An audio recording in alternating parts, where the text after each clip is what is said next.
తల్లి గర్భము నుండి ధనము తేడెవ్వడు, వెళ్ళిపోయిన నాడు వెంటరాదు.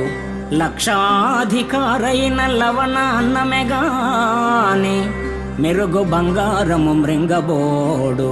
విత్తమార్జన చేసి విర్రవీగుటె కాని, కూడబెట్టిన సొమ్ము కుడువబోడు. పొందుగా మరుగైన భూమి లోపల పెట్టి, దాన ధర్మము లేక దాచి దాచి, తుదకు దొంగలకిత్తురో దొరలకవును.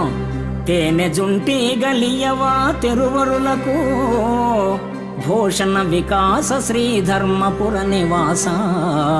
దుష్ట సంహార నరసింహ దురిత దూర.